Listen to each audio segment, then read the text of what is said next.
is AEW successful? Why is Tony Khan running his promotion better than Vince McMahon and Bruce Pritchard are running Monday night and Friday night? Long-term booking.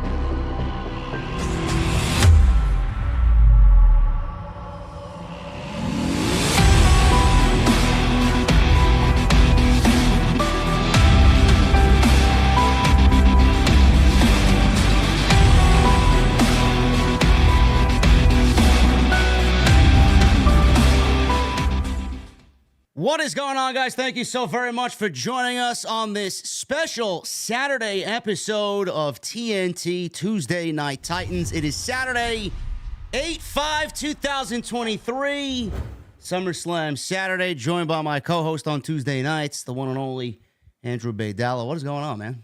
Don't adjust your television sets. It's a Saturday. It's 1 o'clock on the East Coast, but me and JD are live. I know it's something you probably didn't expect, but I'm good, man. I'll tell you what, JD. You want to know how I know I'm getting old? How you getting old? I went out with a couple guys last night. Shout out to Brad and Charlie, and I feel terrible this morning. But I will tell you what, I recovered quickly thanks to Onnit and Pedialyte.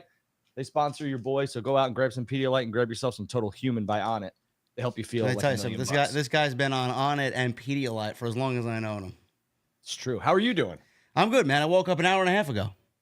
I'm good to go. I only have one coffee in me. I think I'll have about 3 more cups throughout the day because it's SummerSlam Saturday. But I'm ready to go, man. I'm excited for tonight. You know how I know you don't have kids? How? You woke up at 11. Maybe one day, man. I don't think I'm mentally prepared for that. But SummerSlam, man. I know this is one of the more exciting days of the year. I got asked a lot during the week, what's my favorite SummerSlam? What's my favorite SummerSlam moments? Some of my favorite SummerSlam moments. Before we get into the actual card here and some news that broke this morning, I guess I'll start with that one, man. I'll shoot it to you. What's your favorite SummerSlam? And give me a couple of your favorite SummerSlam moments. Man, I would have to say my favorite SummerSlam is probably 97, just because of that main event. Okay. With Brett and Taker. And I would say, I really digged, I know a lot of people hate it, but I really did dig the HBK Hogan match. I know it wasn't how we all wanted it to go, but I felt like that whole build was good. Yeah, I thought that was fun. I mean, it wasn't anything, it wasn't like Rock Hogan at Skydome, but it worked. 2002 was fantastic. Yes. Yeah, that's my favorite. 2002, 1997 would be a very, very close second. 1997 has the greatest ending to any WWE match ever with Brett and Taker. Yeah.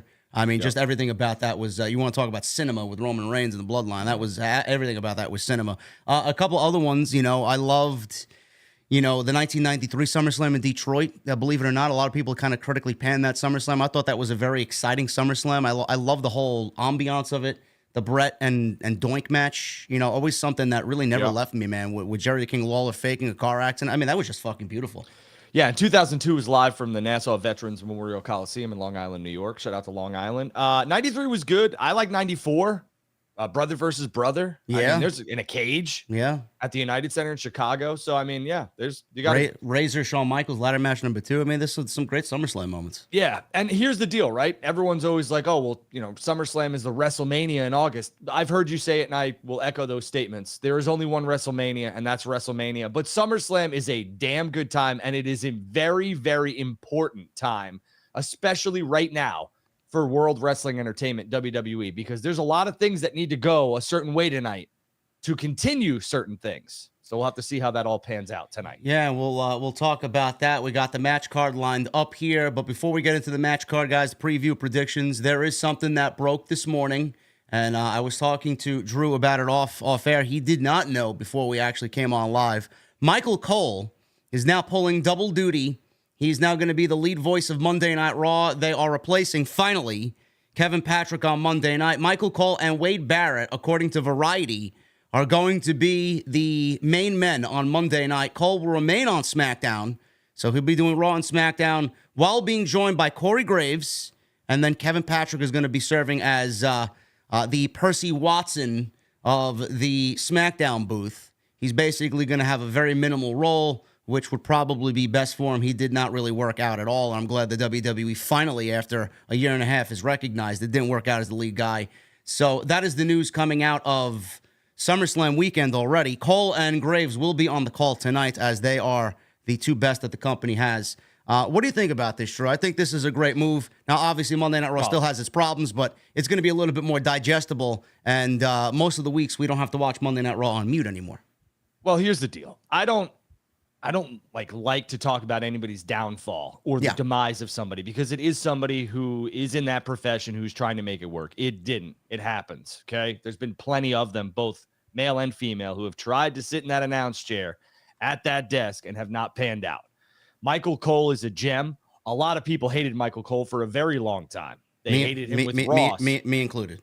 Right. And he's been with them since 1997, that being WWE. So Michael Cole has done a ton for WWE, both on the announce side and backstage. Michael Cole was instrumental in bringing Pat McAfee in. So Michael Cole knows what he's doing. And any time we can get more of Michael Cole on our television sets, I'm all for it. Kevin Patrick didn't work. I feel sorry for the man, but he will be just fine doing whatever he's going to do with WWE. They obviously like him. They like his look, and they like what he brings to the table. So he's going to stick around. But it is a shakeup that was needed, because I felt at times on Monday Night Raw, that is their job. The announcer's job is to tell a story. They're supposed to capture us, the people sitting at home, and give us what's happening live in that arena. And Kevin Patrick at times fell short of that. Yeah, I actually did not like Michael Cole early on. I thought he was rather annoying.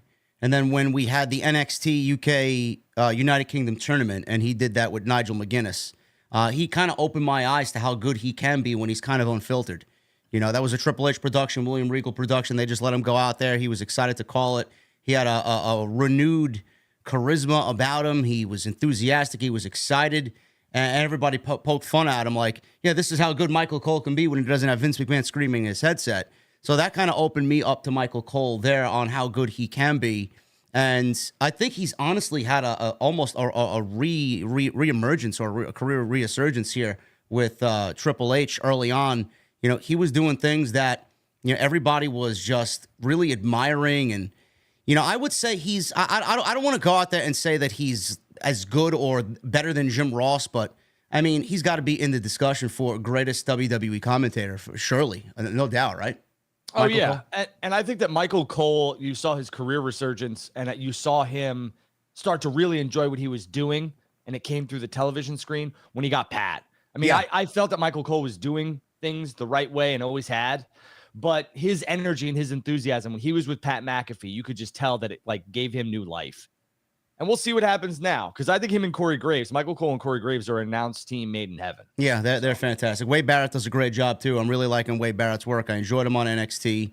I'm happy that he's back with the company in general. But this is a great move from Monday Night Raw, folks. And it is. We will see how it all pans out on Monday. Obviously, they still have their problems, but it's a little bit more digestible now on Monday night, as Kevin Patrick will be moved to SmackDown, and he will be the third man there, color commentator right next to Corey Graves. And here's the big thing that a lot of people aren't talking about. This is setting them up for their TV rights deal, which is coming up very shortly. They want the best possible product to sell to the masses when it comes to renew those television rights, because the networks are going to pay through the roof for them. I mean, when AEW is going to get a ton of money, the NBA and the NHL got a ton of money, and they don't draw, no offense, they do. This is to the NBA and the NHL. They're averaging 8s, 9s, big games with the NBA. They might get 1-2 million.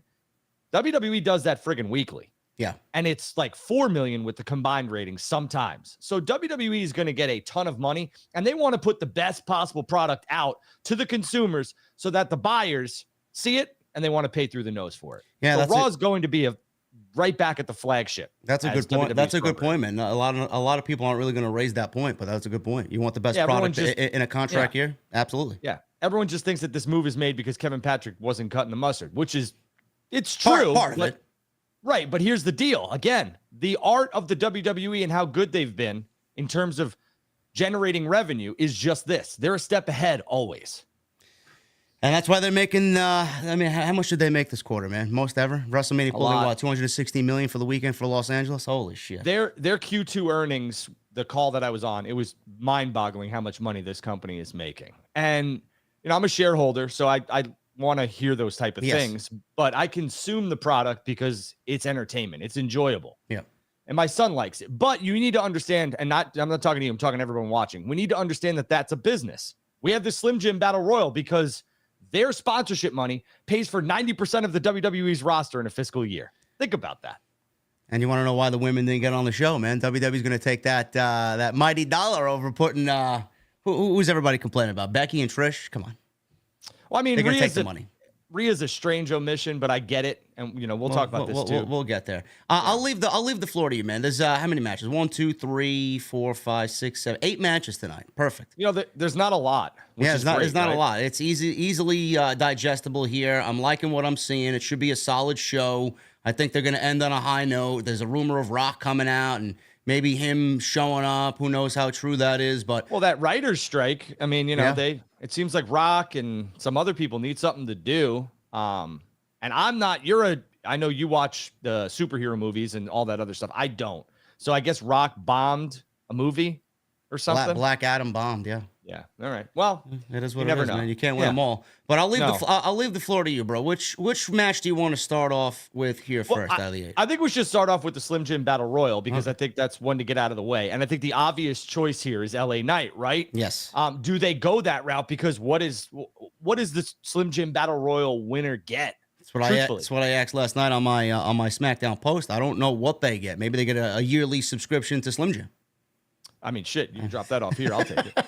Everyone likes a little spicy beef. I mean, they need to do something. They should do something tonight. They should say something before it hits, before they get to the ring where the winner will now receive a United States champion, something like that. Easy. Something very simple. Did you watch SmackDown last night? Did you see the Sheamus and LA Knight match? I did. And I thought, they're in Dayton, Ohio. Okay. The Nutter Center, man. 1993 King of the Ring. Right. See, there you go. That's why you're a historian. I was supposed to be in Detroit this week, and I decided not to. But I will say this: Dayton, Ohio was on fire for LA Knight. On fire for LA Knight. So the reactions haven't subsided, which means that the reactions have not stopped for LA Knight. And that's what this business is all about. It's about reactions and moments. I think Michael Cole said something last night too. He's like, "Oh, because you're not getting it now, it doesn't mean it's not going to happen." Right, and that's what WWE does. They put things on Peacock. They say things they video packages. They let you know. You watch that Charlotte video package? How many times did she mention she was a 14-time champion? 3 or 4 times. She's getting to Rick's record. Yeah, just wait. She's getting to Rick's record. They do things very, very discreetly, but it's right in front of your face. Yes. It's kind of like an oxymoron. LA Knight is obviously the odds-on favorite. We got Shinsuke Nakamura in this thing, Karrion Kross, AJ Styles, Sheamus, and the rest of the Brawling Brutes, Tommaso Ciampa. I think Bronson Reed may be in there. A couple others from Monday Night Raw. Obviously, LA Knight is the odds-on favorite here, but if you look at what happened on SmackDown, and we'll get to 2 points I want to make on SmackDown. One, LA Knight beat Sheamus last night, which if you watch pro wrestling and take the textbook of pro wrestling 101, Sheamus losing to LA Knight getting the victory, kind of doesn't bode well for LA Knight maybe getting the victory at the Battle Royal on Saturday night. So don't tell that to everyone hoping that Jey Uso wins the Universal Heavyweight Championship. I mean, well, there's a reason why they booked that match, because he may not be winning tomorrow night or Saturday night tonight. But that is just a history aspect to it. I mean, typically that's what happens. That's what people kind of poke fun at. Oh, look, the odds-on favorite won the night before. He's not going to win the next night. And the second thing is, a lot of people are already downplaying LA Knight's push, that he's not good enough because of the botch that happened in the match against Sheamus last night. I don't know what had happened. Apparently, LA Knight wanted to jump up to the top rope like he usually does and do an overhead belly-to-belly suplex. They both fell. They both fell. But the thing is, there was a burning hammer spot earlier in the match. I don't know if Sheamus got a little concussed or knocked out. Maybe he didn't know where he was at the time. He was teetering back and forth on the turnbuckle. Also, Sheamus is not a small guy. I mean, he is as husky as they fucking come. So LA Knight, even though he is a well-built man, Sheamus is a fucking beast. So to do that spot on someone like Sheamus is always going to be difficult, no matter who you are and what size you are. So it ended up, they both fell, and people were poking fun at LA Knight. Oh, he's not good enough. This is going to ruin his push, derail his push. I'm like, guys, it's a pro wrestling match. Even the greatest have a fucking botch. It's not that big of a deal. And the lights are on, sweaty. I mean, bro, anything can go wrong. I love how you're... I don't know, man. All right. Listen, I'm not going to talk about men Yes. Sweating. You know what I meant, though. Yes. Yes, I get it. I'm just breaking your balls. What I will say here is that the greats of professional wrestling is an art. It's an art form. You need to have a good dance partner. And even when the greats screwed up, we almost didn't know if it was on purpose or they ad-libbed and we couldn't tell. So this was an obvious botch, but it happens. It happens. So we could just move past it. What I won't move past is somebody in the comments here said that Detroit pizza is underrated. I agree. It's better than Chicago deep dish. Chicago deep dish is trash. It's pizza pot pie. So if you're in Detroit right now, or you're going to order something for SummerSlam, and you can, get yourself some Detroit style pizza. I just really want to get off this botch talk because it's two guys having a match. And I hate that analysts and, journalists are talking about a missed spot when these guys couldn't even lift a 5-pound weight. That's no offense to you or anybody else. I'm just saying, to me, I get it. But mistakes happen. Yeah. Okay. Let's just move past it. LA Knight should win the Battle Royal, and that's it. Shout out to my guy Ango in the chat. He's from Detroit. He's been doing some Detroit festivities there for SummerSlam. I'm gonna shock you, man. I'm not going with LA Knight tonight. You're gonna go with Grayson Waller? I'm going with Grayson Waller. He hasn't won a match. That's a good spot for The Rock. He hasn't won no, I mean, come on, man. You're gonna use The Rock. You're gonna use him there. No. He's not going to be in the Battle Royal. Let's stop right there. I don't want this chat to explode. No. You're going to use him in a spot with Grayson Waller, sometime after the Battle Royal, maybe. I think that Grayson could be celebrating and, maybe he goes under the ring and puts on that Rock thing and the thing that he debuted, the 96 Survivor Series. Because if that happens, it starts to mock him or even does maybe like on the microphone, he starts to mock him. That's where I think The Rock could come out. Otherwise, I don't know where The Rock fits into this show tonight. You don't need him for Jey and Roman. So this is the spot with Grayson if you're going to do that. You get my mind rolling now. Grayson Waller wins because he hasn't won a match yet. He's lost every match that he's been in 2. I think he needs a win. I don't know why he hasn't achieved the victory yet. Maybe he wins the Battle Royal. He gets the nice rub there. Maybe he makes fun of The Rock. Rock comes out. Rock bottoms him, and then Rock kind of puts over LA Knight as like a predecessor or some sort. Puts him over in front of the Detroit crowd, and they celebrate together. Even though he would lose, he would end up winning because he's the one standing toe to toe with The Rock. That's a good, kind of like, hey kid, I like what you're doing.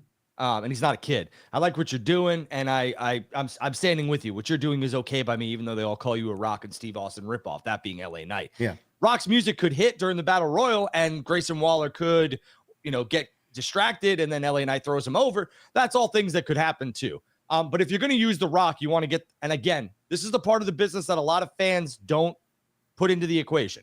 You want impressions, you want clicks, you want views, you want headlines. So you need to maximize his potential return, that being Dwayne Johnson. And it has to make sense storyline-wise. Grayson Waller's been the only one who's been calling out The Rock. Could he show up in the Bloodline Civil War or whatever the Tribal Combat? Yeah, he could. He absolutely could. But I just don't think that's needed, truthfully.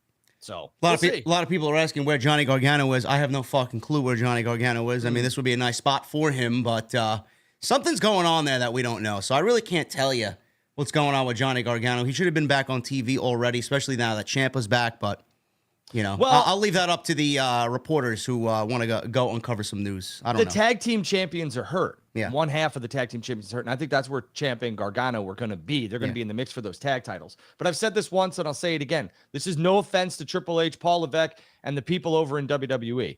Johnny Gargano should have left and gone to AEW. That's just me.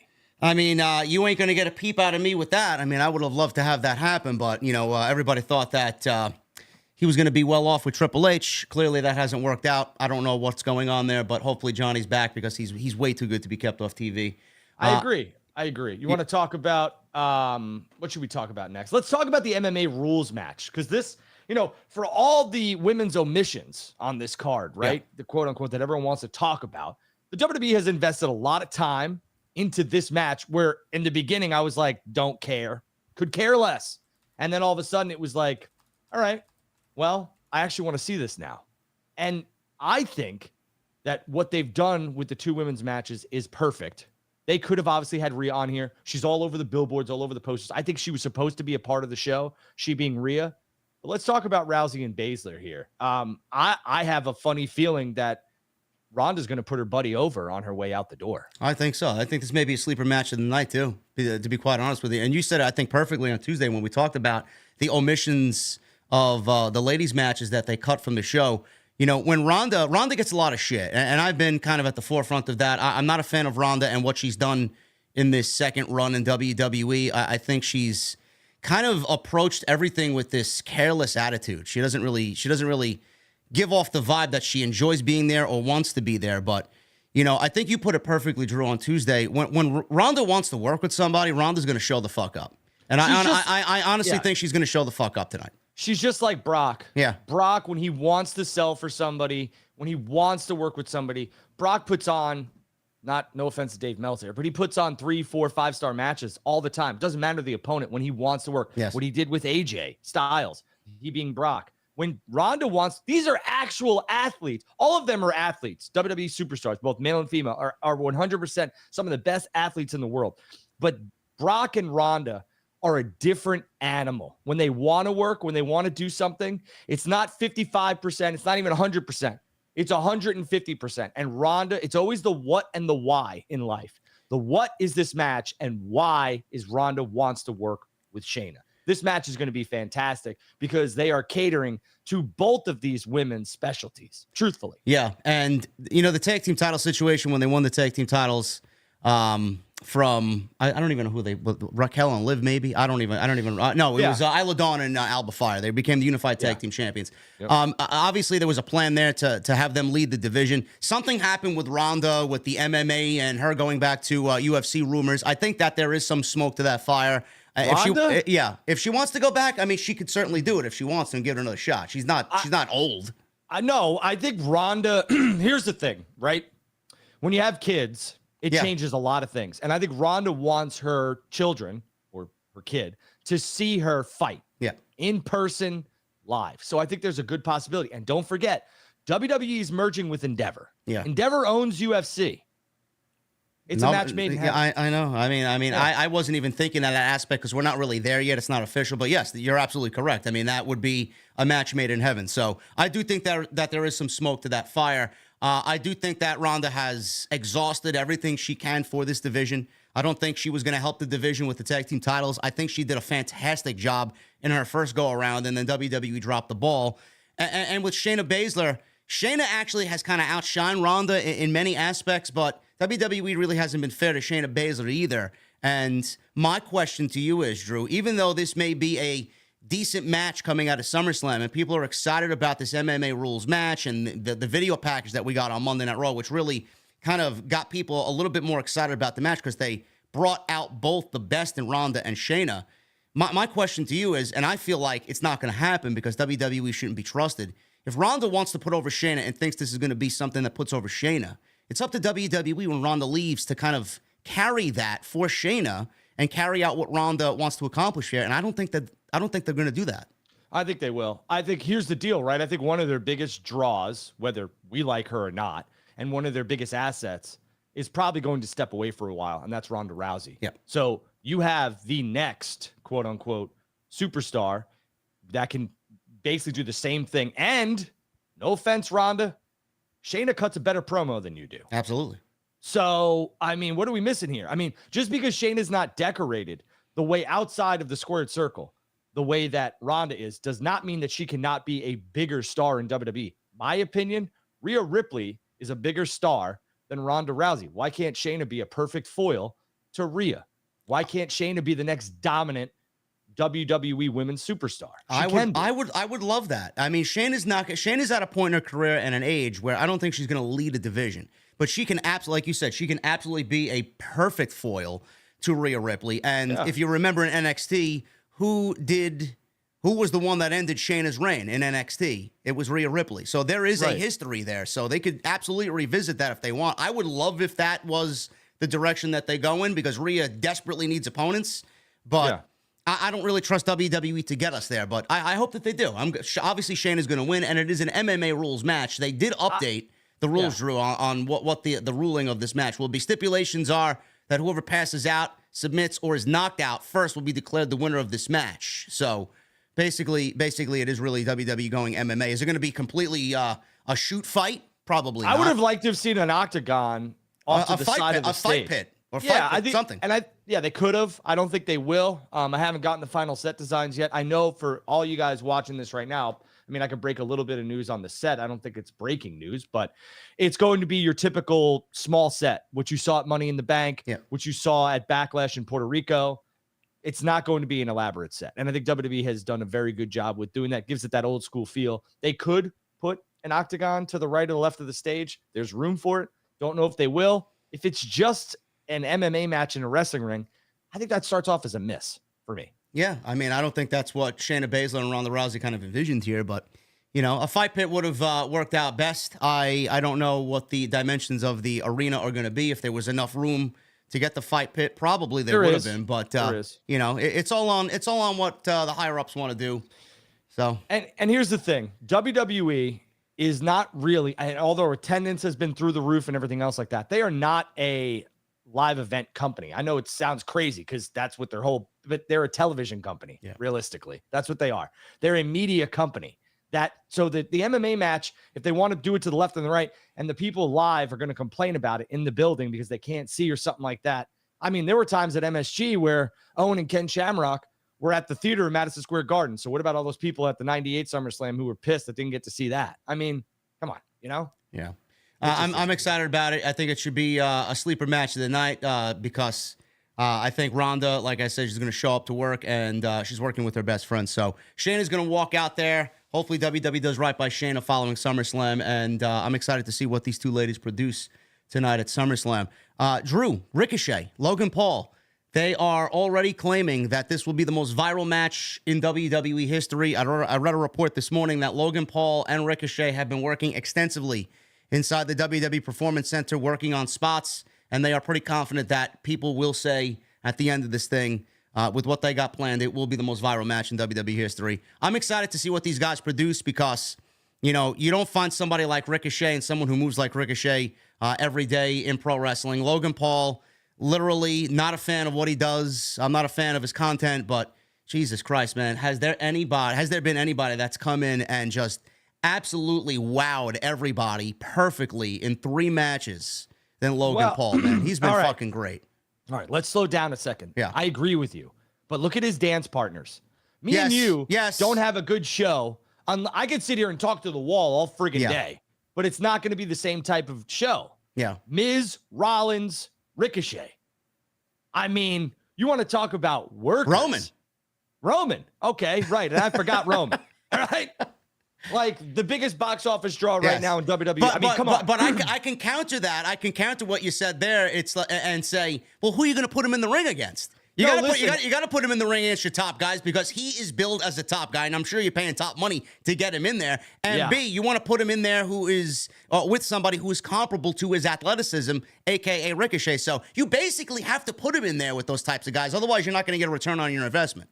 Right, and I think they took the proper approach with Logan Paul. They tagged him up with Miz, then he turned, then he had a singles match. They did not rush any of this, and Logan Paul is a fantastic athlete. He has a ring. They sent him a ring. So he trains and does all this other stuff, and he is taking the business very seriously, and I think that's a good thing. Anytime a celebrity comes in, and I hate using that term because he's a YouTube guy, but he is a celebrity now, and he's a WWE superstar. He took this very seriously. Same thing with Bad Bunny. Bad Bunny took his matches very seriously with WWE, and it showed. They have good dance partners, but Logan Paul still got to work, and he is working, and he's working at a high level. And I think this match is going to be very entertaining. And it's maybe the thing here is that I don't think Ricochet is going to get the win. Okay, really, but I want everybody to remember. I want everybody to remember that this could be the start of Ricochet's career resurgence in WWE. Do I think he's world championship material? Probably not. But I will say this. Does he work like a champion, though? Yeah, that's the difference. I think he works like a champion. Well, I mean, if you go by the AEW mold and model and, you know, the independents and the New Japans, maybe. But what I will say to you is, like, go look at the WWE's champions over the past. Do any of them really work like Ricochet? No. I mean, even AJ Styles doesn't work like Ricochet. Okay? So I think Ricochet's career resurgence would be he's featured on more cards. He's in prime matches. And he also maybe wins a secondary championship every once in a while. I do not think that Ricochet is going over tonight. Do you?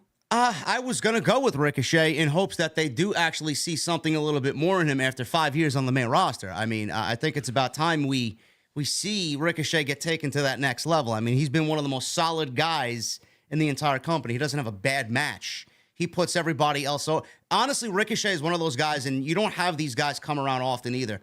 Every time you put Ricochet in the ring with somebody, he makes his opponent better. He does whatever he can to help them out. No question. And I think that needs to be rewarded at some point. I don't think WWE really knows what they have in Ricochet. But I could see Logan Paul winning because how many matches has he won? Has he won anything yet? He's lost to Rollins. Yeah. He's lost to Reigns. Who did he beat? But he beat Miz. That's the Miz. Everybody. Well, but I'm just saying, we're talking about, I think Logan Paul, this is, again, something where Logan Paul is probably going to win a championship at some point. Don't think it'll be the two main, but he will. He'll win a secondary title. I think both of these men come out of here strong. Yeah. And I think you guys, no offense, make a lot about wins and losses in a choreographed entertainment setting. Yeah. I'm gonna go with you. I'm gonna go with Logan Paul, being that I think he hasn't really won much outside the Miz. I think WWE has put him in this match for two reasons. One, it is going to be a viral moment. Ricochet is somebody that WWE feels that, could, I guess, lay down for Logan Paul. It's not going to be that big of a deal. Ricochet has been prone to losing anyway throughout his career. But he's going to end up being a winner in this match anyway because of all of the spotlight. I mean, this shit's going to be everywhere. It's going to be on ESPN. It's going to be on Bleacher Report. It's going to be on the evening news, whatever it is. Think about that. He's going to be everywhere. They selected Ricochet because they know what he brings to the table. They are cashing in on their investment because this is why Ricochet has not won major world championships here in the WWE. He is not great on the stick. He's not good on this mic. No. And that's okay. That some people are and some people aren't. But what they can't take away from him is his in-ring ability and the ability to do things that the normal man or woman cannot do. And Ricochet is going to do that tonight with Logan Paul. Get ready for a viral moment. We saw it at the Rumble. You're going to see it tonight. I believe this match is opening the show as well because Logan Paul did put in a request to Triple H that he needs to get out of here and go to Dallas or wherever his brother is boxing. Watch his brother get knocked out, baby. Yeah, so he's getting on a private jet and boom, right after the match is over, he's flying to go watch his brother box. So this is more than likely opening the show tonight for SummerSlam. After that jet's done picking them up, they're going to fly to Minneapolis. They're going to pick me and my buddies up, and we'll sit down and watch the real main event, which is Jey Uso versus Roman Reigns. There you go. We'll move on from that. So we got Logan Paul. We got Shayna Baszler, and Drew's got LA Knight. I got Grayson Waller winning the Battle Royal, the Slim Jim Battle Royal. The Intercontinental Championship, probably on this card, the second most excited I am for a match outside the Tribal Combat. Gunther and Drew McIntyre for the Intercontinental title. We all know what these two guys bring to the table, and we all know what's on the line. We are legitimately a month and some odd days away from Gunther breaking the all-time record for the Intercontinental Championship as far as days held. I don't think that WWE drops the ball on this, nor do I think that they should. I think Gunther has absolutely done everything in his power to show the WWE higher-ups that he deserves it. But this is Drew McIntyre's first match back, bro. And this is going to be a huge showcase for him. And probably in discussions to bring him back, this was one of the things that he wanted creatively. Does he go into this winning this, and do we get Gunther losing that fucking reign 1 month before he breaks it? There is, if you want to, Wrestle Rumble, or if you want to go to Bravada or whoever you bet with, and you want to put some money down on something. Yeah. Of course, now somebody will place like $1 million bet, and WWE will change the ending, and then they'll come after me. So I am, not financially responsible for any bets that you take. I would sit here and say that this is the one gimme, that Gunther is going to break that Intercontinental Championship record. He is going to go over on Drew McIntyre. Where they go with Drew after this is a good question. And I hope, Sean Ross Sapp asked the question, but realistically, what was Drew going to say? Yeah, I want to turn heel and it's going to happen at SummerSlam. Yeah.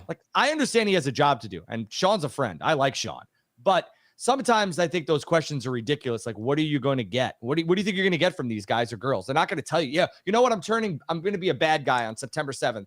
That's well, not going to happen. To be fair to Sapp, if he doesn't ask the question, then he's going to get fucking. He's going to get bullshit from trolls online. Oh, you didn't ask the question, man. What type of journalist are you? So he has to ask the question, knowing that he's going to get a bullshit response.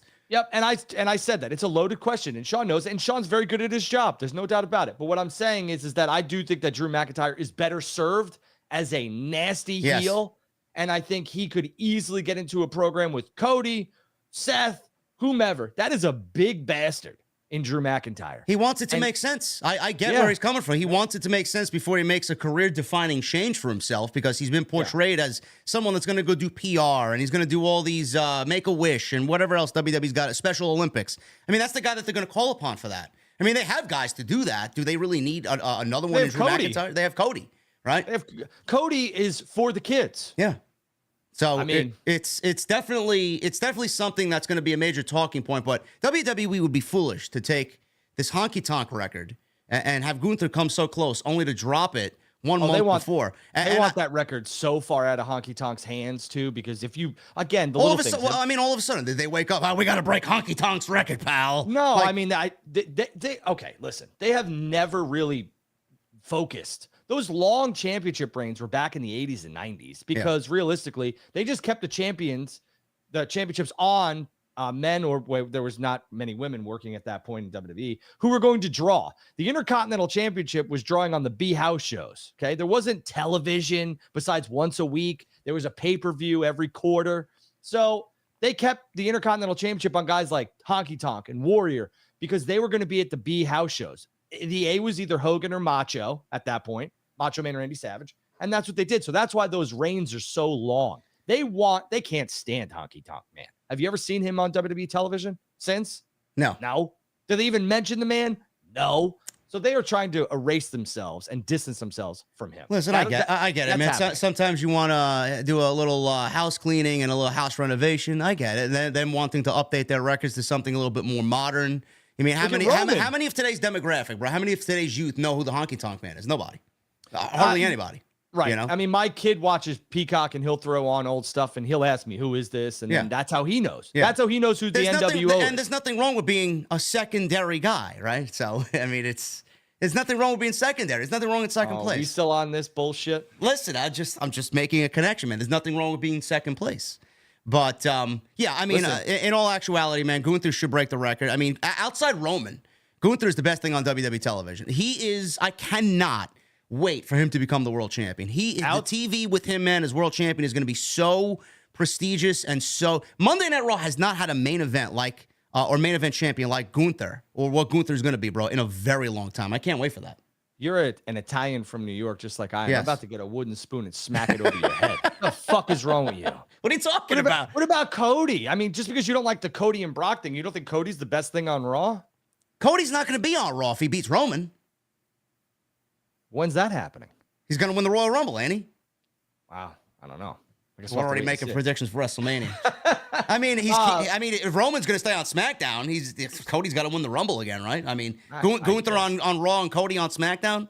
Oh, Gunther is 100% going to be elevated to that main championship. I mean, now he's got it written all over him, and I think that happens at WrestleMania 40. But we're on SummerSlam in Detroit, so I just think that Cody's the best thing on Raw besides Seth Rollins right now. And the Judgment Day, I think all three of them, those three things that I mentioned, and Rhea, who's in the Judgment Day, really hold Monday Night Raw together. And I think Gunther is going to get there.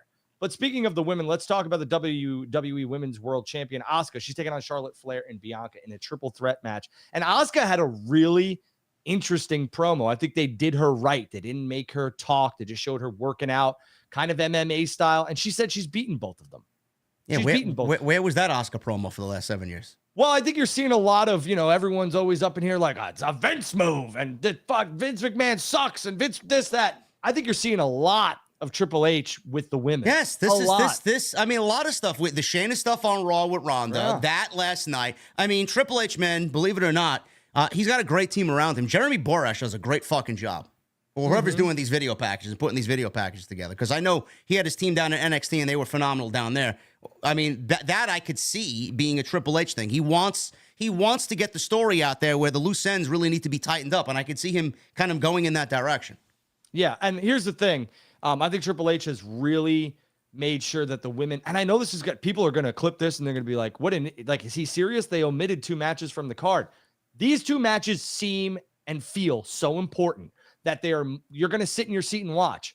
There's been men's matches that don't seem important, that are sandwiched on a SummerSlam or a WrestleMania or a Royal Rumble card. And I look at my buddies and I'm like, want a beer? You want to go have some tequila? You want to go take a bathroom? Like, they don't feel important. These 2 matches, this match and the Ronda and Shayna match, I'm going to be sitting and watching because I want to see the story they're going to tell and I want to see who wins. That isn't always the case. Becky and Trish would have made it would have been a good match. Don't get me wrong, but and obviously Rhea is a focal point of WWE. Her opponents are hurt, so you can't have that match. This match, I think, has the potential to really set that side of the women's division, the SmackDown side, ablaze. Who comes out of here as champion? I don't think it's Charlotte Flair. Now it's between Bianca and Asuka, and I think Asuka has to retain, in my opinion. She just ended Bianca's reign and everything else like that a couple months ago. I know they want the plan to get to Charlotte to beat her father's record, but they have a lot of time for that. WrestleMania 41 will probably be the time and the place, and it's not happening at 40. Maybe she wins her 15th at 40, she being Charlotte Flair. I think Asuka retains tonight, and I think it needs to happen so that they can build Asuka back to the Asuka that we're seeing right now. Taking the championship off her will only hinder that. In my opinion. There's a lot to unpack here about the ladies. I wouldn't say that these two matches are terribly important. I mean, they put a lot of time into the Asuka and Bianca thing. Whether it's good or not, that's up to interpretation. I don't think it's good. I think the story is very weak. Charlotte being added, you know how I feel about that. She didn't really do anything and came back, and I want a title shot. I mean, she's out there swimming with dolphins with Andrade, and all of a sudden she comes back one week and wants a title match. Fine. I get you can't leave Charlotte Flair off of a pay-per-view. Ronda and Shayna, I mean, seems rushed, but I do feel, I will somewhat agree, Drew. I think a lot of these matches do feel a little bit more important after these video packages, which I think WWE's done a phenomenal job with. The other two matches that they left off, and we talked about this on Tuesday, Rhea and Raquel has zero story right now, outside of Liv Morgan being out. You can't put that match on the pay-per-view because Raquel is still, quote-unquote, needing to be medically cleared. And you need Raquel to look somewhat strong going into a match with Rhea because more than likely she's not taking that title off of Rhea. So if you made this match at SummerSlam and put Rhea on the show just to fill a women's match coming out of Monday Night Raw, Raquel would undoubtedly lose. So it's like you can't have her look inferior. And then the other match, Trish and Becky, I mean, I can understand people's frustration, but you got to understand that it's been one of the worst stories in all of the WWE all year. There's no heat. And it got cut reportedly, said Sapp, due to time constraints, which, I mean, I don't really see that as a big deal, Drew, because somebody tried to, frame me as like, oh my God, JD, another sexist comment. Listen, you want to move this match off the pay-per-view, fine, but don't make it seem like moving it from a SummerSlam to one of WWE's B-level pay-per-views, Drew, and have that be a bad thing, because these B-level pay-per-views have sold, I mean, I think, Fastlane and Payback already sold out. Like, the WWE B-level pay-per-views are absolutely fucking better than they were a year or two ago. So they're not B-level pay-per-views anymore. WWE has taken a huge strategy and a huge risk to build these shows up as something important, whether it's going international or, the way that they've kind of announced these shows and have, Fastlane is taking place where the Indy 500 is. I mean, to go synonymous with the name. WWE has a strategy about these shows. They're not B-level pay-per-views anymore. They are just as special as everything else. And the thing here is that, again, I don't like to make a lot about wins and losses. I don't. But you need to make sure that you're keeping your superstars and your talent strong. And just like you said, Raquel goes into a program with Rhea. Rhea's going to beat the shit out of her, okay? Because she's on this dominant run. So what do you want to do there? The old Vince McMahon logic would have been feed her. Who cares? Yeah. We'll build her back up. They didn't do that. And you guys are bitching about it. Because I know I'll go on Twitter, X, whatever the hell we're calling it. And if that match happened and Rhea, beat Raquel in 7 minutes, y'all would have been like, man, Raquel's buried. Now they're not doing that. And you guys are mad they're left off the card. It's like when I ask my wife, what do you want for dinner? I don't know, you pick. And then I'm like, all right, we're going Chinese. I didn't want Chinese. It's like, make up your mind. What do you guys want? Where did that paper go, man? It's literally, if I could tilt this camera, it's stuck in my light.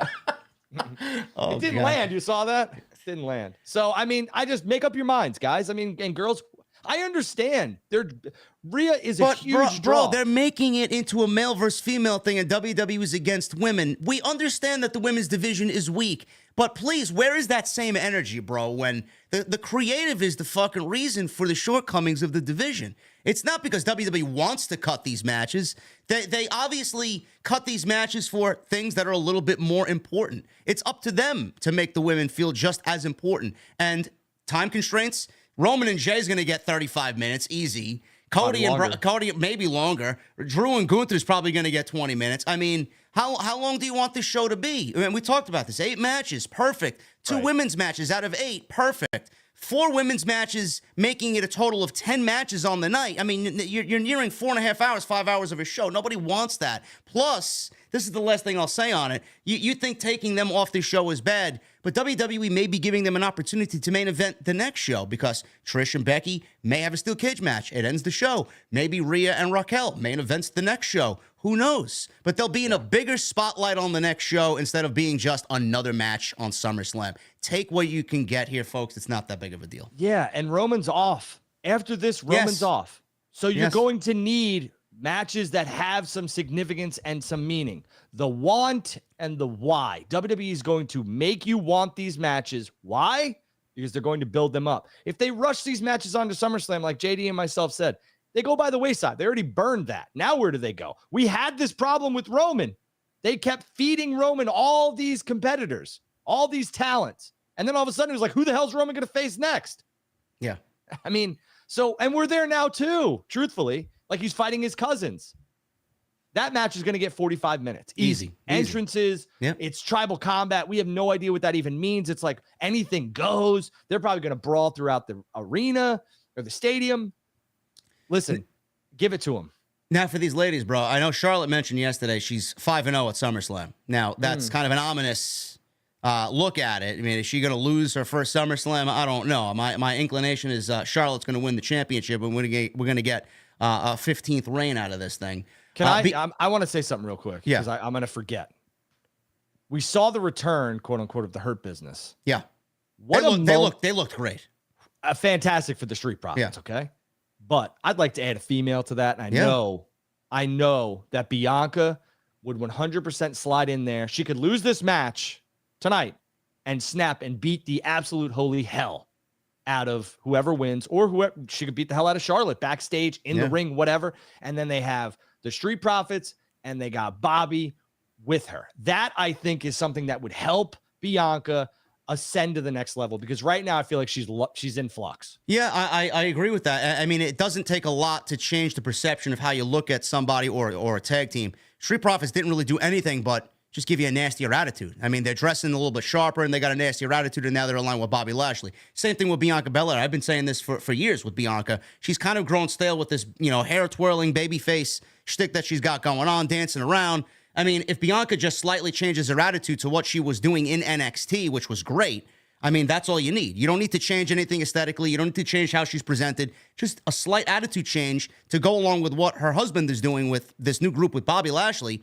and Angelo Dawkins, and that's all you need to do. Yep. And listen, they could work the house shows and mixed tag matches. They could do a ton of things. There's a lot there's a lot of untapped resources and potential with her as a heel run. It's not like when we can't turn Hulk heel and stuff like that. You could turn Bianca heel and she will be just fine. She might even flourish. And the Street Profits were so over with the kids and the live crowd and everything else like that, and they flipped those guys because the act got stale. Yeah, truthfully. And Bianca could actually be a great catalyst if you want to take Montez and move him to the next level and make him into a world championship guy too, because everybody seemingly thinks he's the world champion coming out of that, or a world champion caliber athlete coming out of that tag team. Speaking of world champions, I want you all to go to WWE.com, click on the SummerSlam thing, okay? Go to the matches and look at Seth Rollins. That does not look like Seth Rollins. I don't understand why WWE does this. They edit their pictures. WWE.com? Go to WWE.com. I gotta look at this now. I want everybody here to do it, okay? Superstars. Go look at Seth Rollins versus Finn Balor on that when you go to match listings. This does not look like Seth Rollins. It almost looks like a completely different man. I mean, I know his hair's not over his ears and stuff like that, and I'm being very nitpicky, but they almost look like they cut his hair completely. It looks ridiculous. So whoever is touching up the graphics on WWE and editing a man that is already pretty much flawless here in terms of matches, looks, everything else, I don't understand why who is that man? What, this one with the lightning down the middle and them? Yeah. I mean, it almost looks AI. Right. He looks ridiculous. It looks absolutely ridiculous. I don't get it, but I'm just being nitpicky here. But let's talk about that match. World Heavyweight Champion. Wait. Before we get into that, I'm going Io cashing in. I think Io's going to walk out the champion. Tonight? Yeah. Man, I think that there's a lot of story and money to be made in Io versus Asuka and Io versus Bayley, truthfully. So I don't know if they rushed that tonight. They could. The big caveat here is that Damian Priest doesn't have a match, and he's been kept real friggin' strong. And we'll get to that. I got a wild prediction. I don't know if it's going to play out, but I got a wild prediction for that one. All right. Well, let's talk about the World Heavyweight Championship. Seth freaking Rollins, in his very, very strong run, is going against Finn Balor again here in this match. To me, this needed some juice, and we didn't have a stipulation. We had nothing, right? So, I mean, is Finn going to come out as the demon? And is No. Seth? Okay. So is Seth coming out as the Joker? No. So we're just getting another match here. Yes. And that's the big thing here. How do you, because they've been resurging and rebuilding Finn. How does this one end for you, JD? Well, the way I have been thinking about this is, and this is a wild prediction, I think Seth Rollins is great. I think Seth Rollins, I've praised Seth Rollins all year. I think he has done more to help everybody else around him than WWE has done to help him. And I honestly think with a culmination of everything that Seth Rollins has done and the selflessness of Seth Rollins all year, putting Cody over and putting Monday Night Raw on his back and not really being rewarded for it, Roman having 2 titles and them not having a world title on Monday night, they gave him the World Heavyweight Championship. He deserves it, and he's earned it, no doubt about it. But every single time, and I don't mean this in a disrespectful way, every time Rollins has gotten a world championship, he started off hot. He's great. He's one of the best wrestlers on the planet. He just kind of falls short, Drew. I don't know if it's just me, but when Rollins has a championship for any extended period of time, he just doesn't feel, as special 1 month in, 2 months in, 4 months in. We're now at SummerSlam. He won this thing at Night of Champions, and I'm already kind of over it. And I'm making a prediction here. I'm going with Balor to win this title. I'm going with Finn Balor to win the championship, whether there's Judgment Day interference or not. I'm going with Balor to win the World Heavyweight Championship. I'm going with Damian Priest to cash in the briefcase on Balor to try and get one over on him. But the way I think about it, and this is what I would kind of pitch if I'm at the creative table, if Balor wins the World Championship and Damian Priest is set to stab his best buddy in the back here, basically battle leader of Judgment Day, I'm going to go with Balor having one step ahead of Damian Priest here, bro. I think when Balor is set to get cashed in on, he's already seeing it play out, and he already has JD McDonough in the back pocket to stop that cash in from happening, and he fails a cash in. So Damian Priest loses the briefcase. Balor's one step ahead of him. Balor gets angry, kicks out Priest, and Priest is excommunicated from Judgment Day, and we get Balor, the world champion, feuding with Damian Priest on Monday Night Raw for the world title, with JD McDonough taking Damian Priest's spot in Judgment Day. Okay, so I will say this. I don't hate it. Yeah. Here's the way that, because you gotta hook me for Raw. Yeah. Minneapolis, Monday Night Raw, 2 days later, or a day later, right? 2 days. You have Seth win the championship. Okay, that's fine. Damian Priest is there, and he's like, congratulations, man. They're gonna have a celebration on Monday Night Raw because Judgment Day now has the World Championship, the North American Championship, and Rhea's your Women's World Champion. And they're all in the ring having the celebration, and that'll get you to tune in. Damian Priest cashes in right then and there, wins the championship, leaves everybody shocked, and then you have your build to payback and everything else like that. You don't need to do this tonight, because if he fails his cash in, Damian Priest, where do you go from there? He's a loser. I mean, truthfully, he's a loser. So, and then everyone would be complaining, well, Finn, again, only had a championship reign for 1 night or 2 nights. I get that. They don't have to do it on Monday. Finn might not even win this world championship, but if he does, for me, have the celebration on Raw, have Priest blindside him, have the referee come out, cash in. I mean, what would Rhea and Dominic do there? They won't stop that from kind of imploding right then and there on Monday? Well, I think they would all be shocked. Like, they're just completely, like, shocked. Like, they don't know what to do. They're just like, are you kidding me? Yeah. Like, what are you doing? You know? Damian cleans house. They're shocked. He pins Finn, and that's it. And gets, does his thing, and that's it. And then he walks away from the Judgment Day with the World Championship. Again, I like your idea, but if if Priest cashes in and loses, he's a loser. He's out of Judgment Day as a loser. Yeah. That does nothing for him. Finn being blindsided, worked his whole 7 years to get that championship back, finally got it, and then his best friend took it away from him. So what are we doing at that point? Is Balor out of Judgment Day? Does Balor leave Judgment Day? I think Priest would get out of Judgment Day. I think Priest goes on his own. I think Finn stays with the Judgment Day. Again, you could go many different directions. So who's babyface and heel here then? Who are we cheering for? We cheering for Balor to get his revenge, or they don't really give a shit about that? Well, Finn's a heel now. I mean, so is all of Judgment Day. So I think when Priest decides to cash in, depending on who he cashes in on, unless it's not Finn Balor or another face, I think Priest is going to 100% flip. And I think Priest does not need Judgment Day. He doesn't. I don't think he needs Judgment Day, but I think he is just as much Judgment Day as anybody else. I mean, he's basically, I don't know. I mean, I can't envision Judgment Day without Damian Priest. I don't know. That's just me. Well, I mean, again, it was the scenario here, which WWE is making you watch and is telling a good story, is when that's a ticking time bomb. When is Priest cashing in that briefcase? Yeah. And right now, they're very much teasing that Priest is going to cash in on his buddy. That's kind of been there, but Finn Balor doesn't hold the World Heavyweight Championship. Yeah. Could he cash in mid-match? End of the match? He could tonight. Who knows? That's the story they're telling. Now you see why they gave Damian Priest the briefcase and not LA Knight. Yes. So when everyone was up in arms, let's go out here. LA Knight's buried again. No, not buried. The story on Raw is the Judgment Day. And to JD's point, it's not Seth Rollins who is failing as, quote unquote, according to you, as a world champion. He doesn't seem important. WWE has put all their time, money, and effort into Cody and Brock and the Judgment Day as a unit. Seth is kind of like this afterthought right now, truthfully. And it's not his fault. It's not. I'm still going to go with Balor winning. I think Balor deserves it. I mean, they've been really hyping the 7-year thing up, so... I mean, I could absolutely see what you said play out, too. I mean, I even envisioned him winning the title tonight and then losing it immediately. After 7 years, he wins the title, and then he doesn't hold it for 7 seconds on the same night. So I could see them kind of fucking him over, or maybe waiting till Monday Night Raw. But, the thing is that's what Monday Night Raw is all about. Where are we going? You have to take the people who are watching this. There's going to be casuals. I'm having like 10, 15 people over for a barbecue. We're putting up a screen. Some of them don't watch wrestling, but if they see something they like and they're like, oh, okay, Raw's on Monday, I might tune into that. You understand what I'm saying? I get it. It's going to be a very interesting watch. Story there is leading Monday Night Raw right now. Hopefully they got something good planned for tonight going into Monday.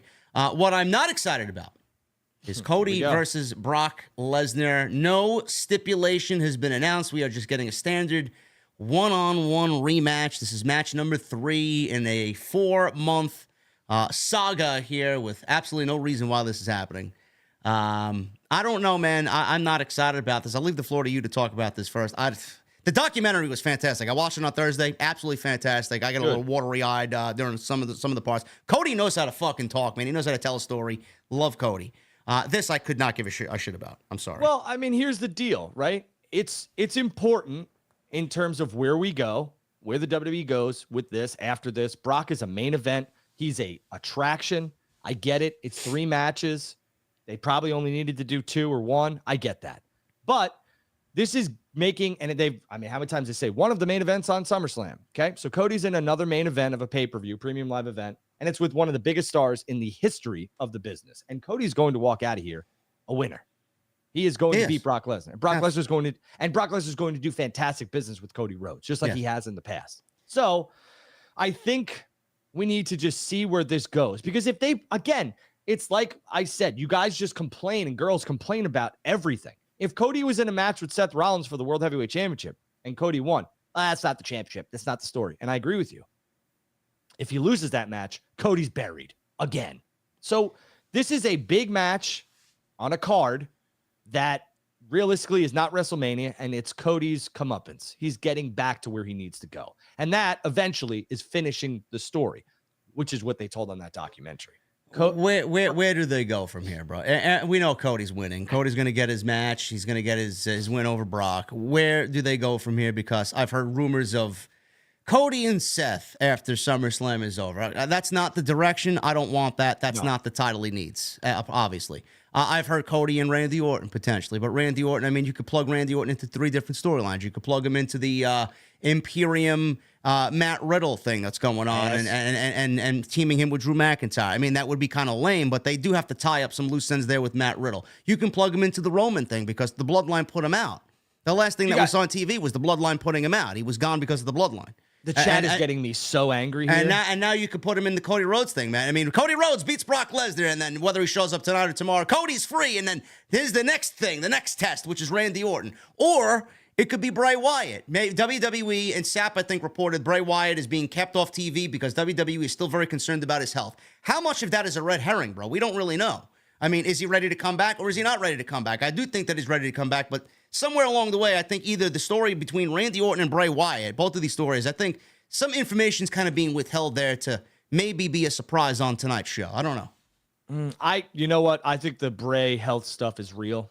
I think it's real, but I mean, he would be a perfect foil for Cody Rhodes as well if they want. Sure. So is Randy. Yeah. We just don't know if Randy's. I don't know Randy's medical status, and realistically, what they could do, WWE, to throw everybody off the scent, is fly Randy to the Performance Center right now. There's a lot of private jets. Yeah. WWE's got a boatload of money. So does Randy. Fly him to the Performance Center right now, have him pass the tests, and then have him show up at SummerSlam. Yeah. He's got plenty of time to do both. And they could have done it last night. I don't know. Nobody knows. It's a HIPAA violation. Yeah. Nobody knows Randy's, medical status. And I think it's crazy that people report, like, when wrestlers get surgery and they, all this other stuff that, like, hey, the surgery went well. Unless they put that out there, that's not for you to discuss.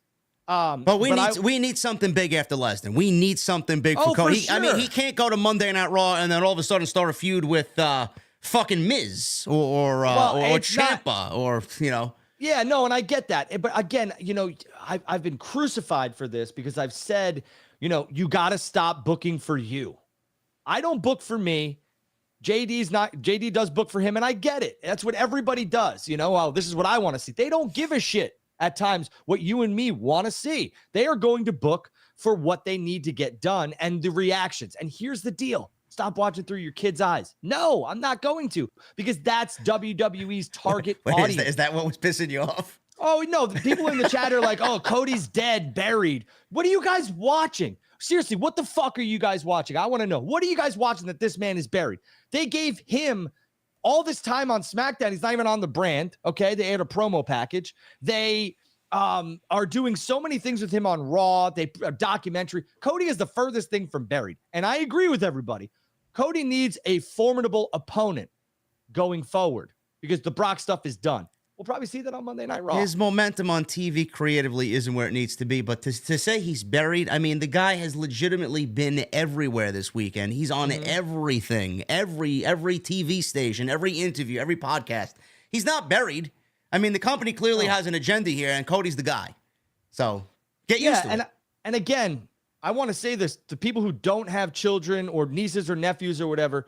That is who WWE targets because they've already got me, JD, and everybody else in here, okay? They want to make that 6, 7, 8, 9, and 10-year-old watch wrestling until they're 30, 40, 50 years old so that they can keep milking that cash cow. That is them buying merch, tickets, pay premium live events, subscription services. That's what they're trying to do. So it might not be for me and you. There is some things on the cards and some storylines that is. That might not be it. But Cody needs a formidable opponent after tonight, not named Brock Lesnar. I do agree with the chat. I feel the chat sentiment that I think a lot of trust as far as Cody has gone out the window from WWE management to the fan base. 4 months of this is overly excessive. And after we've seen how WWE hasn't really given us an explanation, and believe me, I want one, and we may get one. Lesnar may be in cahoots with Paul Heyman. Heyman may be, someone out there who hired Lesnar to take Cody's attention off of Roman Reigns. We don't know. I mean, if it gets there, fine. We'll get that explanation. But I get that you guys have soured on this and don't trust WWE to do right with Cody after what we've seen for the last 4 months, and you're not excited about what potentially is to come. But he needs something big. He needs something that is worthy of a main event level feud on Monday Night Raw. And I don't really know who else there is outside of the names that I just mentioned. Well, I guess we're going to have to wait and see. Cody could do business with anybody, but I agree with you. If it feels like it's unimportant, it's going to be unimportant. Yeah. Did this match need a stipulation? Yes. God, yes. Why didn't we get a stipulation? Not quite sure on that one. I don't know. I mean, I think like a last man standing or a bull rope match would have been just fine. I was just praying that they didn't do a Detroit street fight, and they're not. So I don't know. They gave Ronda the MMA and Shayna the MMA stipulation. The Undisputed Championship, which is the main event, is tribal combat. So that's kind of like anything goes. Yeah. So maybe they just thought it was overkill. if they added a stipulation. I don't know how they're going to make this match different from the first two. I suspect this is going to go 10 minutes. Cody's going to take a bunch of suplexes. They're going to work the arm angle, Kimura lock, and then a Cody cutter and a disaster kick and a crossroads, maybe 3 of them, and goodbye. And we'll be on our way to tribal combat. Yeah, and they're going to put a lot of sympathy on Cody tonight. Yeah. Like Cody might have, the fight of his life, and he barely gets out. I think that's what's happening. I think Cody Rhodes comes out victorious, and it'll be interesting, to your point, where they go after this. Tribal Combat is the main event for SummerSlam tonight. It is Roman Reigns and Jey Uso. Main event, Jey Uso. We don't really know the exact stipulations for Tribal Combat, but I'm assuming it is going to be a street fight of sorts. There'll be weapons around the ring, and there'll be no DQ, which kind of plays into maybe Solo Sikoa getting involved, maybe Jimmy Uso returning from injury, quote-unquote, the storyline injury that took Jimmy Uso out. Maybe we see The Rock. Who knows? I've seen a couple reports stating that this would be the perfect scenario for The Rock to come back. Could The Rock be the person who explains what this is, or that be Rikishi? I think there needs to be someone of Samoan lineage who explains what this match is that is not named Solo, Jimmy, Jey, or Roman. I want somebody, and it could be a video package for all I care, but somebody needs to explain from the Samoan dynasty what this is, because it's significant. Now, obviously, I think you and I are both in agreement here. Roman Reigns is not losing the championship at all. How we get to the end is where the story's going to be. Jey Uso's going to come close.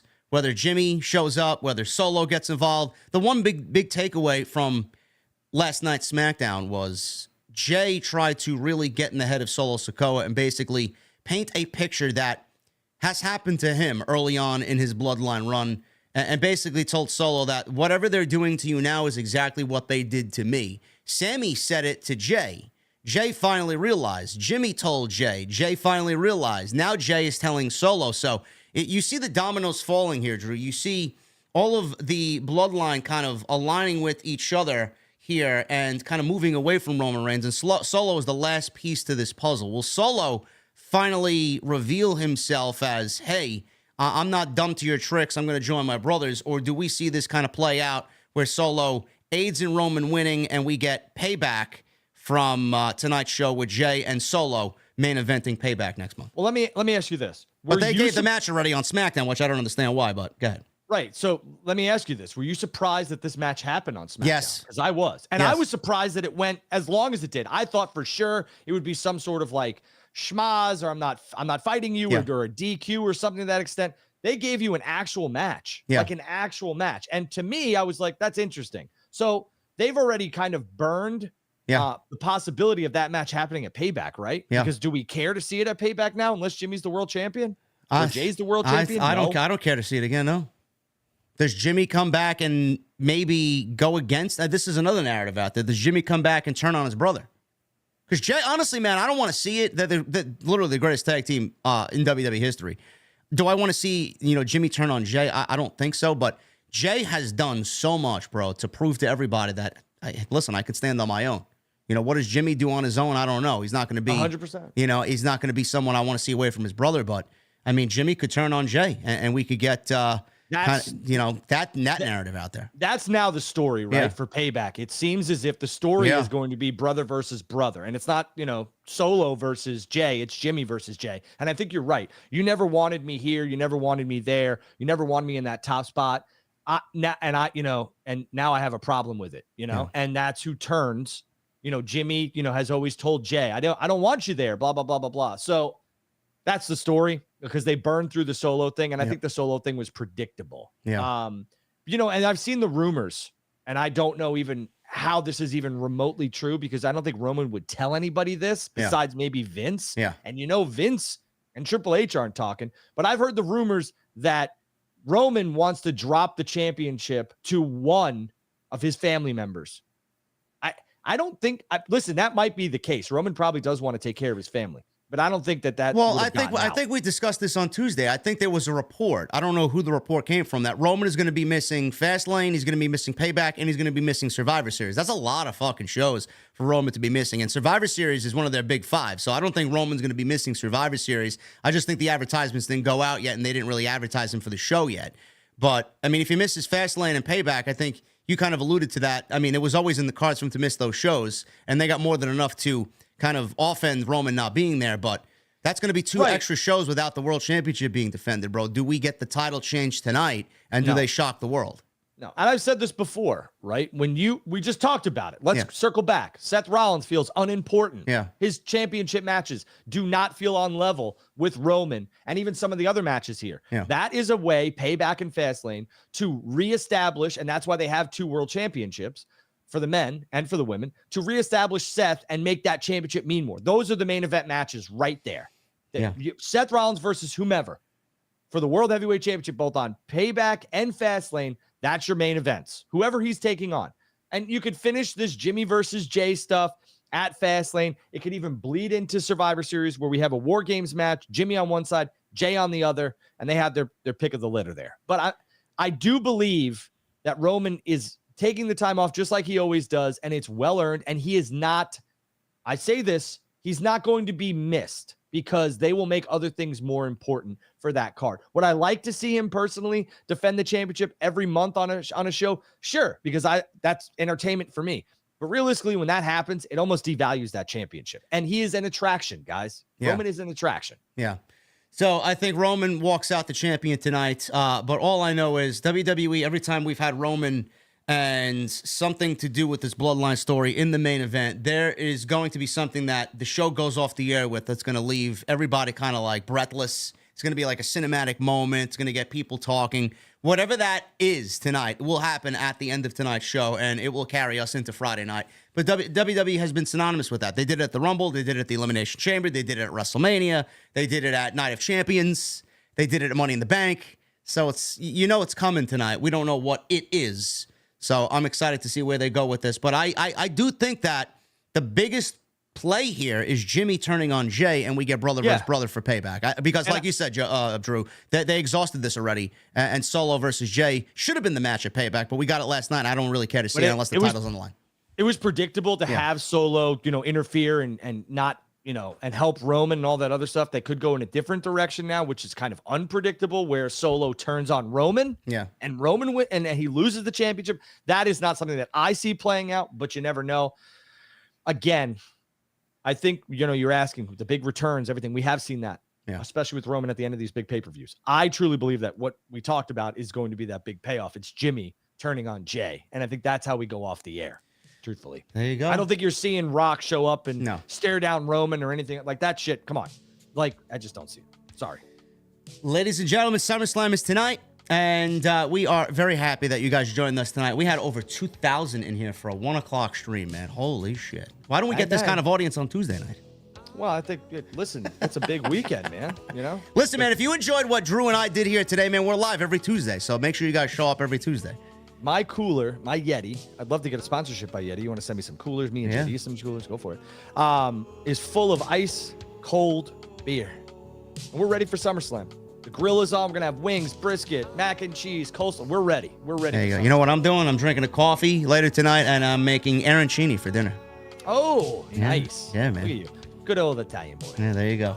Guys, thank you so much for joining us. We're going to get into these super chats and then get out of here. Enjoy the rest of the afternoon. Follow Drew and I on social media. You guys see our ats right there on the screen, at Andrew Baydala, at JDfromNY206. I have another video going up at 3 p.m. today. It is not as controversial as people are making it out to be. Already my subscribers, my channel members already got it. Make sure you guys go and check that out. Jesse and I talk about this AEW women's locker room situation for about a good 45 minutes. Excellent discussion. Really, really just straightforward. Just two guys talking and shooting the shit. So make sure you guys check that out. Listen, I like you guys, but I will say this. You will never catch me commenting on this stuff because it's none of my business. It's high school drama, man. I know. Yeah. I don't like drama to begin with. I'm definitely not going to talk about somebody else's locker room. Yeah. It is your profession, so I get it. Yeah. So go check that out, guys, and please hit that thumbs up. Let's try for 1,000 likes today on the SummerSlam preview and predictions. Mike Plaza, Ben's Xbox Fortress, and The Cake all have new memberships. Thank you, guys. Hey. Kenyon Gentry, new membership. LJ, new membership. Thank you guys very much, man. I'm happy to see that. Phantom67, new membership. JD, let me ask you something before you read some of this stuff. I wanted to ask this before we get off the air. Yeah. What is one thing you want to have happen tonight that you don't think WWE will do? What do I want to have happen? That's a good question. You want to think about it and read some super chats? Go There's one of two things. I think Seth Rollins should drop the title. I don't think Seth Rollins is realistically going to drop the title. I'm going with Balor anyway. Deep down, I want Roman to lose those championships, but I don't think my heart is ready for him to lose those championships. I just want to see something new. They've kind of like broken that glass a little bit. They haven't fully broken through, but they've broken the glass a little bit where, they're making Roman have like cracks, and he suffered his first pinfall loss at Money in the Bank in 3 years. So I agree with you there. I think that would be something I would like to see, but who knows if we're ready for it. Fleck Guapo with a $5 super chat. Currently drinking a Minute Maid slushie mixed with, I'm guessing he used a cocktail emoji. So I guessing you think there's alcohol in your drink? I hope so. It's Saturday. Yeah. Enjoying a chopped cheese. I miss my local bodegas. All I'm asking for is a solid SummerSlam tonight. It's going to be a solid show today. It's going to be a very newsworthy night, I predict. JD, please tell me you know what a chopped cheese is. I don't know. I don't know what a chopped cheese is. What is that?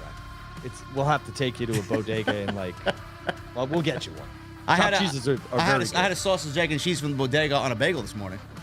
Chopped cheese is hamburger meat. We won't have. It's not a cooking show, but go ahead. It's good.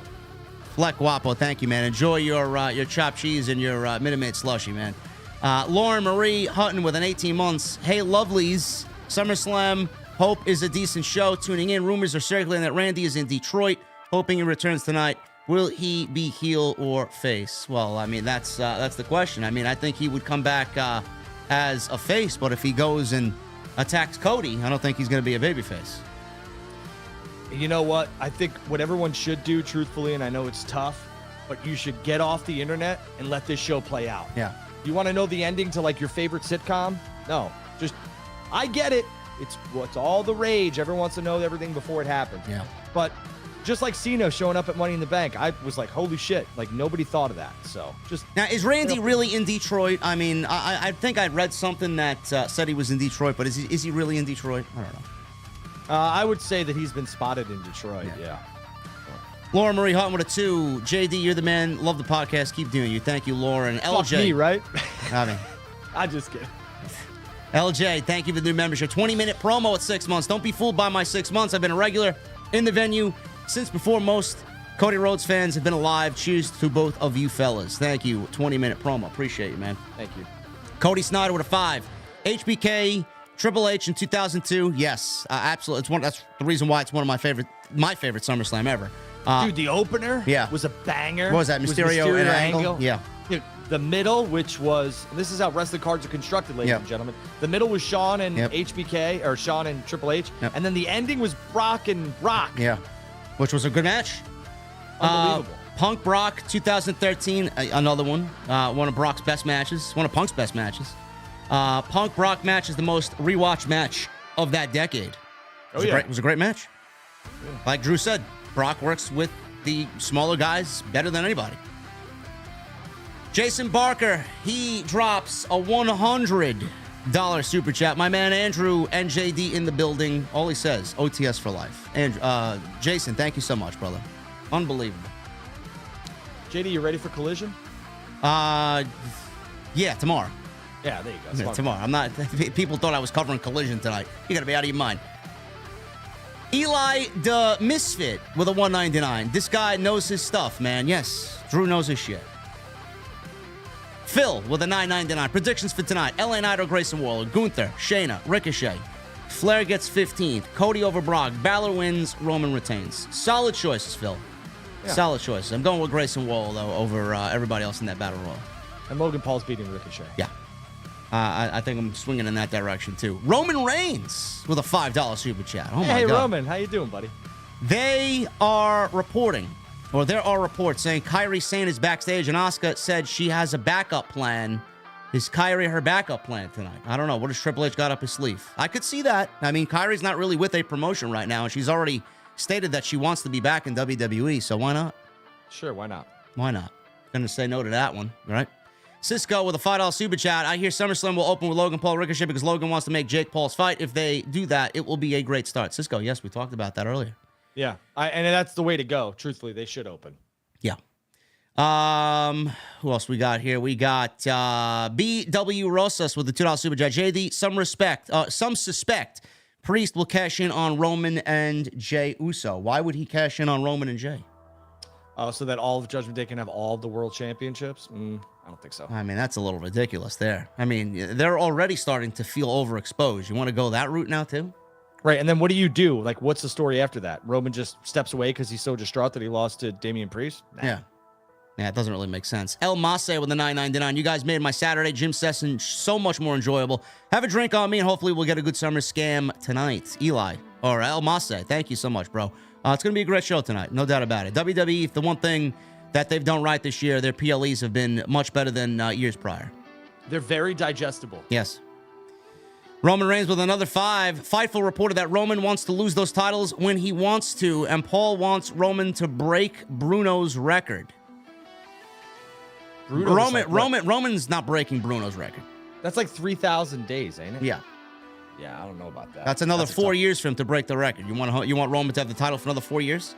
I could see him maybe beating Hogan, but Bruno, no. Robert Hawley with a $2 super chat. Paul Heyman set up the package Monday. Yeah, that package was. Which package you talking about, Robert? I mean, you're talking about like the rules and stuff. We still haven't got clarification. I saw the package they did on SmackDown. Too. There's no real clarification on what's what. Yeah. Ghost Sniper 35 Gaming with an 8 months. Great work as always. Thanks for your hard work. What are you guys drinking? Thank you, Ghost Sniper. Phil with a $4.99. Balor holding the title with Priest still as ME. Money in the Bank while Rhea and Dom try to keep those two at bay is really compelling television to me. Money in the Bank, you mean? Yes.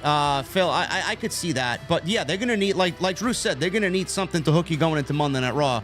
And right now, Judgment Day is the biggest draw on Monday night. So they need to keep the story going as intriguing as possible. Right. And that's the thing. Why am I watching Raw on Monday? Yeah.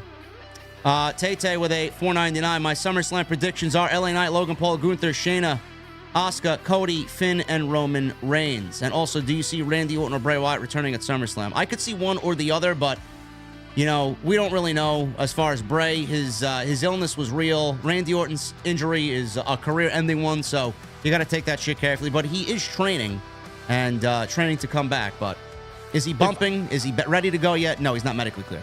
If I had to bet on one of them returning, I would say it's more likely that Orton is there beside than it would be Bray. Yes, agreed. 21 with the $4.99. I think we'll get Balor winning the World Championship, have Priest cash in on Balor, and then have JD McDonough as a replacement for Balor in the Judgment Day. Well, listen, what a picture. Like, what a thumbnail, what a moment to put on Twitter and WWE.com of Balor holding that world championship over his head like this, and Damian Priest just kind of staring at it with the briefcase. Yeah. That's a nice hook for Monday. Yep. Michelle with a 5. What if we have a full Judgment Day breakup? You have Finn Priest, then Tuesday, Ray may cost Dom his title, and Dom moves to SmackDown to feud, and maybe soon lead to the LWO. I mean, you're going to break up Judgment Day when they're the hottest thing outside the bloodline? I don't think so. They're literally in like 3 segments every week on Raw. Yeah. No. Tay with a $1.99. Do you see any cash-ins tonight? Maybe EO. Maybe. EO more than Damian, I would say. Cameron Battle with a $4.99. TK doesn't know how to book women's wrestling, so the fact that he doesn't know, he's not going to care, which is sad as a boss. I mean, they need to do better, man. That's all I'll tell you. They need to do better. Ali with 12 months. I cannot wait for SummerSlam. It's going to be a good show. I also heard on August 11th, Monday Night Raw commentary will be Michael Cole and Wade Barrett. Yes. We discussed that right at the top, Ali. So the flip is August 11th. Why not now? I don't know. I didn't hear August 11th. I thought immediately. But. Yeah, I thought that's what I read on Variety. Yeah. Michelle Moran with a $2 super chat. If we get Jimmy versus Jey, who does Solo side with? Jimmy versus Jey, who does Solo side with? That's the story. Right. Phantom with a new membership. Thank you, Phantom. 21 with a $3.99. No message. Thank you, brother. 21 with a $9.99. Hey, JD and Drew. Hope y'all enjoy SummerSlam tonight. Hope you all will all have a good night, and let's hope that WWE delivers another banger PLE. I think we're in for a great show, man. Will Federico with a new membership. Thank you, Will. Eric Newton with a 10. The only guy I think right now who could take the belts from both Roman is Randy Orton. Orton could kill the legend of Roman and get payback for the bloodline taking him out, but what show does Orton belong to? You're really going above and beyond there, man. I don't think Randy Orton's going to take the titles from Roman. Especially not upon coming back. Average Skill Gamer with 12 months. My apologies. I'm a little late to the stream, but I figured I'd pop in to say, hey, I hope you both enjoy your night watching SummerSlam. OTS for life. Thank you, Average. I really appreciate it, brother. Jim Cornette with a 199. Wow, we're popular tonight. Collision. Jim Cornette. I know. Collision is in my city debating should I go. I don't know, man. You should go. You really hate the show, man, so I don't know why you go. You should. I mean, you should go. Why not? Yeah. Star Trek Punk, man. Go. Yeah, whoever that is, I know it's not Jim. Go, and you could always watch SummerSlam when you get home. Yeah. Harold Russell with new membership. Thank you, Harold. Jarrett Hopfinger with a 2. Do you see Lashley interfering in Brock's match? No. I am done with that. Harold Russell with a 10, and he says this. Read an article about Rhea Ripley might be stripped of her title because of the 30-day rule. No. They're not stripping Rhea of the title. They're not stripping Rhea of anything. No. And this is a banger one. Look at this. We got a 199. This is the last one, and we're gonna get out of here. 199 super chat from Jack Mehoff. Yeah, don't read that. Don't read it. This is like when Bart Simpson calls Mose, and he's like, "Yeah, I'd like to talk to Huge or Hugh Ass." And Mo's like, "Huge Ass." No, don't read that. Oh my God, man, we're getting out of here. What do you got, man? Before we get the hell out of here. Hey, go enjoy SummerSlam with your friends, your family, whomever, your significant other, or yourself. Enjoy it. Be entertained. Escape the world for 3 hours, okay? That's what wrestling's all about. Put away the phone. Put away your critiques. Watch the show and enjoy. And I'm going to go kill my dog. And a 2. With Jake Miller with a 2. Thank you, brother. No message. Cody with a 2. Shout out to Drew. These shows are great. We appreciate it, man. Thank you so much. Guys, enjoy SummerSlam tonight. There's a video going up at 3 p.m. in regards to the AW ladies in that locker room, Jesse and I. And I'll be live after SummerSlam. As always, you can catch Drew and I again, regular time, 8:30 on Tuesday night with episode 8 of TNT. Until then, guys. Busy man. Yeah, Say man. Thank you, everybody. Look at how much content this guy does. There you go, man. I appreciate you. Thank you so much, guys. And we will see you back live tonight and then Tuesday for episode 8 of TNT.